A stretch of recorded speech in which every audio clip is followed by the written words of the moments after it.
ሰላም ጤና ይስጥልን የተከበራችሁ አድማጭ ተመልካቾቻችን በያላችሁበት ሰላማችሁ ይብዛ እያልን ያክብር ሰላምታችንን እናቀርባለን። ውዴት የሜን ቤተሰቦች ለአሁኑ ያዘጋጀንላችሁን አዳዲስና ሰበር መረጃዎች ይዘንላችሁ ቀርበናል። እስከ መረጃዎቻችን ፍጻሜ አብራችሁ እንድትቆዩ የአክብሮት ግብዣችን ነው። በቆይታችሁ ላይክ፣ ሰብስክራይብ፣ ሼር እያደረጋችሁ ሀሳብ አስተያየታችሁን አጋሩን። ወደ መረጃዎቻችን ስናልፍ ቤንሻንጉል ጉሙዝ መተከል ዋና መቀመጫ የሆነችውን ግልገል በለስን የቤንሻንጉል ጉሙዝ ታጣቂ እንደተቆጣጠራትና የመንግስት ኃይሎችን አካባቢው ጠራርጎ እንደሰጣ ይህንንም ያደረገው ከአማራ ፋኖ በጎጃም ቴዎድሮስ እዝ ጋር በመቀናጀት እንደሆነ የገለጹበት ሁኔታ አለ። እኔና ተከታይ መረጃዎችን ዘርዘር አድርገው ያስረዱናል። እስከ መረጃችን ፍጻሜ አብራችሁን ቆዩ። ወደ ቃለ መጠይቁ እናልፋለን።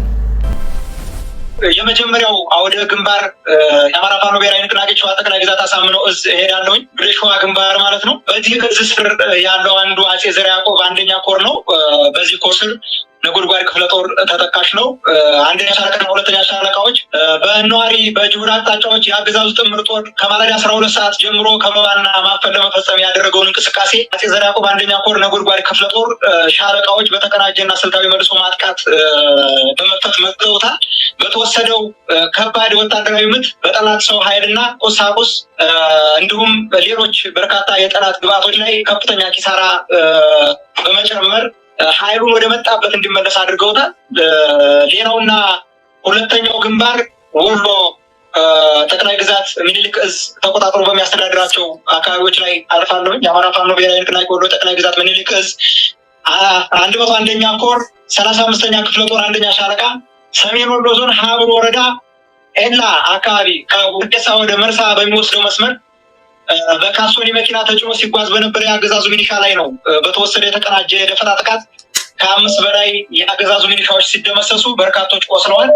ጥቃቱን ለማምለጥ የካሶኒ ሹፌር በከባድ በማሽከርከር ላይ በነበረበት ሰዓት 2 የግል ባጃጆችን ገጭቶ ቁስለኞቹን ወደ መርሳ ሆስፒታል ወስዷል። በአጭሩ ይሄ ነው። ሌላውና ሶስተኛው ግንባር የአፋብን ቴዎድሮስ እዝና የጉሙዝ ኃይል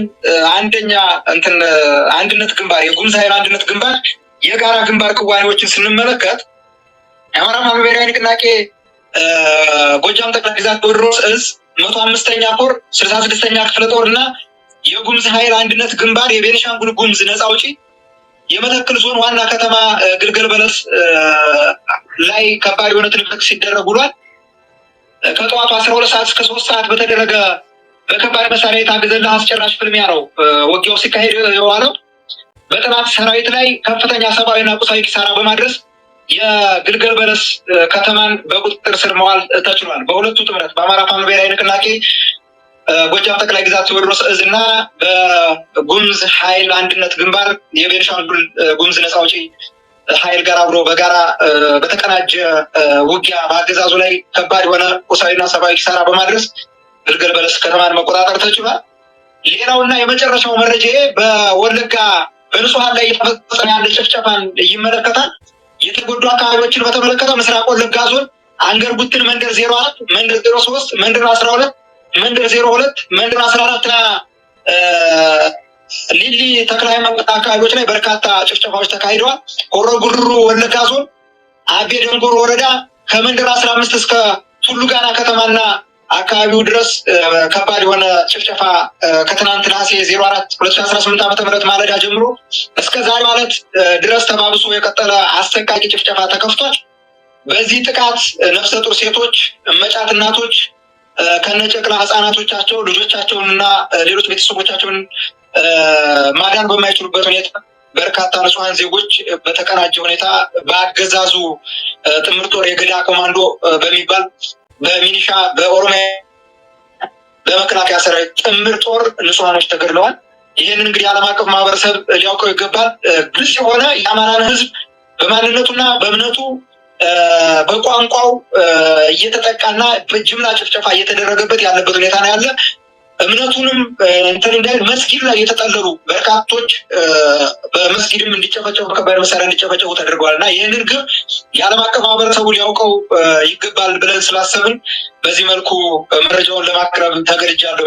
ወለጋ ላይ ግፍ የወለደው ሰራዊት ተፈጥሯል። ከበርካታ ጭፍጨፋዎች፣ ከጅምላ መጨፍጨፍ፣ ከጅምላ መቀበር፣ ከሀብት ንብረት መውደም፣ ከመሞት ከምንሰደድ እያሳደደን እያጠፋን ያለውን ስርዓት አጥፍተን እንጥፋ በሚል መርህ ላይ ግፍ የወለዳቸው ጀግኖች ተሰባስበው የአማራ ፋኖ ብሔራዊ ንቅናቄ ወለጋ ቢዛን ዋንሻ ሰይድ እዝን መስርተዋል። በዚህ እዝ ስር በርካታ ክፍለ ጦሮች ይንቀሳቀሳሉ።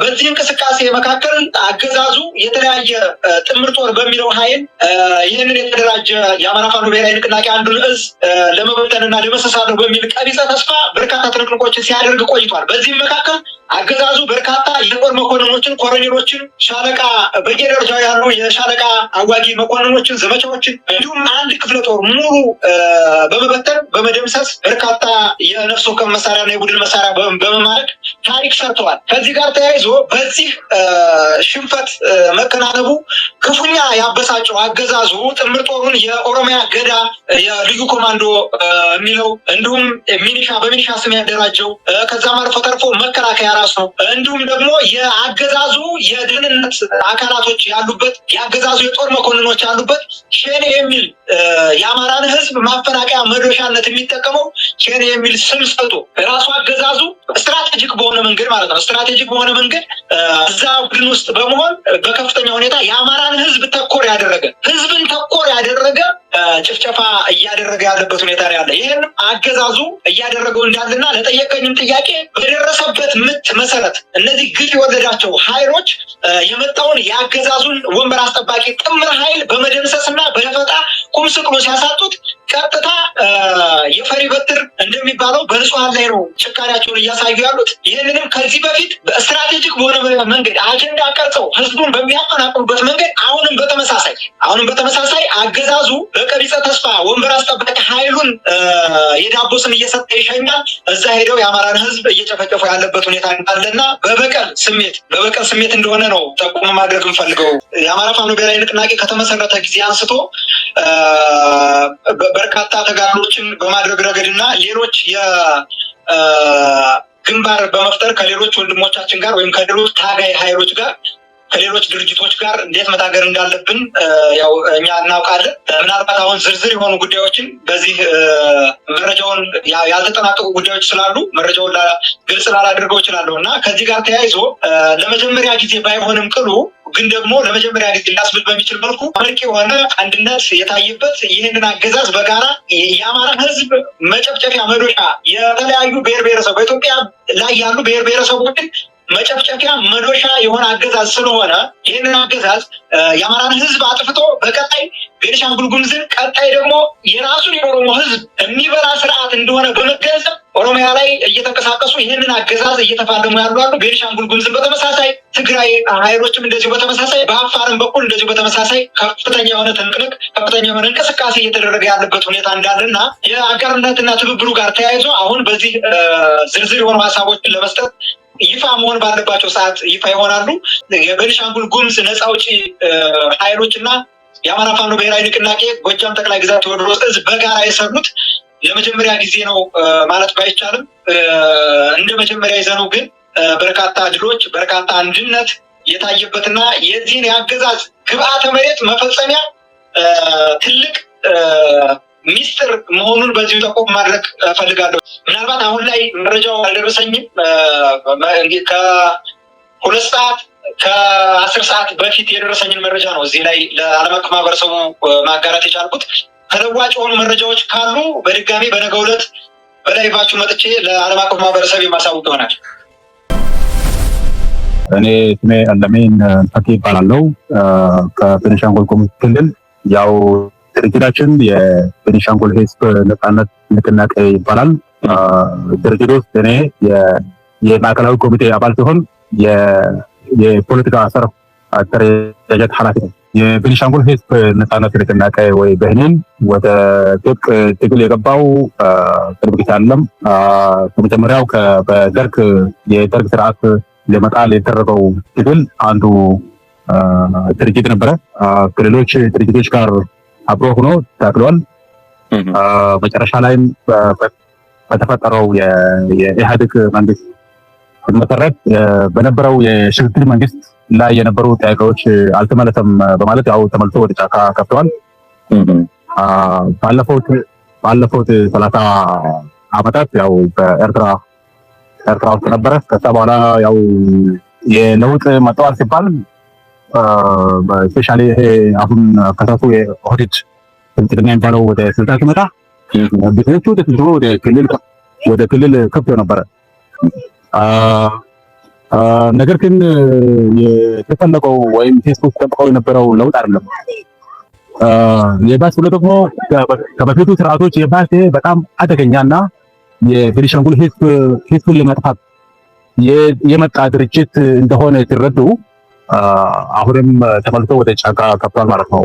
የብሄንን ድርጅት የኦህዴድ አገዛዝ በቤኒሻንጉል ላይ የፈጸመው በደሎች ቀላል አይደለም፣ ወይ በቁጥር እንደዚህ የሚገለጥ አይደለም። ምናልባት በክልሉ ውስጥ ይሄ ነው የሚባል ተጽዕኖ ፈጣሪ ሚዲያ ሰዎች ባልመኖሩ እንጂ በቤኒሻንጉል ውስጥ የሚፈጠሩ ነገሮች በጣም ብዙ ናቸው። ኢኮኖሚካሊ፣ ፖለቲካሊ ብዙ አይነት ተጽዕኖ ክልሉ ላይ አርፏል። አሁን የቤኒሻንጉል ጉሙዝ ክልል ይባል እንጂ በአሁኑ ሰዓት እየታሰረ ያለው በኦሮሚያ ክልል መንግስት ነው። አጠቃላይ የኢኮኖሚውም የፖለቲካው ሚና አጠቃላይ በክልሉ ውስጥ የሚደረገው እንቅስቃሴ በኢሳት የሚሰጠው ከኦሮሚያ ክልል ነው። አሁን ለምሳሌ አሁን በአጠቃላይ የክልሉ ላይ ያለው የአጠቃላይ የወርቅ ክፍያ እንዶ ራሱ በአንዳንድ ወረዳዎች ላይ ህዝቡን እስከ ማፈናቀል ድረስ ደርሰው ህዝቡ ተፈናቅለው እነሱ የሚፈልጉት ወርቅና ተራሮች ብቻ ነው እንጂ ህዝቡን አይፈልጉም።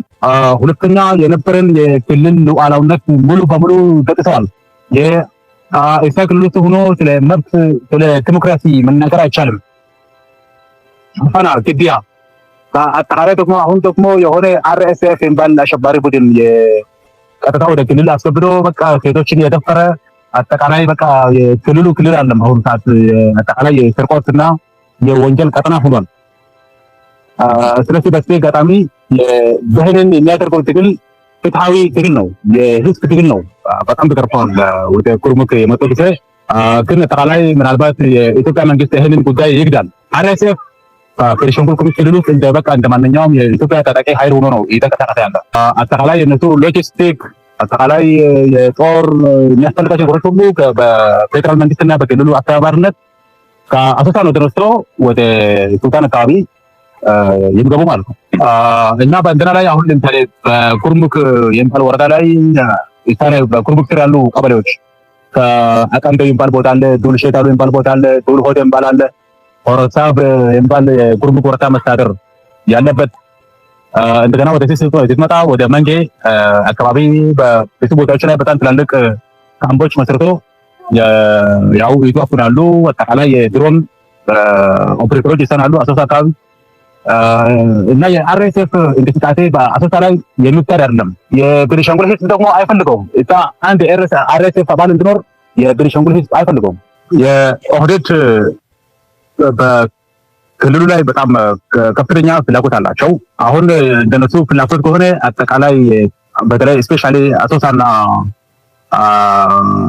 ከማሽ ወደ ኦሮሚያ ክልል ስር ለመጠቅለል ከፍተኛ ፍላጎት አላቸው። ሁለተኛ ደግሞ አጠቃላይ በክልሉ ላይ ያለው የወርቅ ክልሉ እንግዲህ በወርቅ ይታወቃል፣ በተለያዩ ነገሮች ይታወቃል። ስፔሻሊ በወርቅ ይህንን ሙሉ በሙሉ ለመቆጣጠር በጣም ኃይለኛ እንቅስቃሴ ላይ ናቸው። የራሱ የሆነ ቅጥረኛ ታጣቂዎች አሉት። ክልል ውስጥ በቃ የሚናገር ሰው ያፈኑ እየገደሉ የቤኒሻንጉል ህዝብ ምንም እንዳይናገር እያደረጉ ነው። አጠቃላይ በኢትዮጵያ ውስጥ ያሉ ታጣቂ ኃይሎች በአንድ ጥምረት በአንድ ሲስተም ውስጥ ገብቶ ከሁሉ ደግሞ አንዱ የብሄንን ነው። ይህንን ጥምረት በሚገባን እንቀበለዋለን። አሁንም እንገናኛለን ከሌሎች ታጣቂ ኃይል አመራሮች ጋር። በእርግጥ አማራ እያደረገ ያለው ትግል አማራ ትልቅ ህዝብ ነው ኢትዮጵያ ውስጥ። ይህንን ኦህዴድ ያሳደረው ያለው ተጽዕኖ አይገባውም።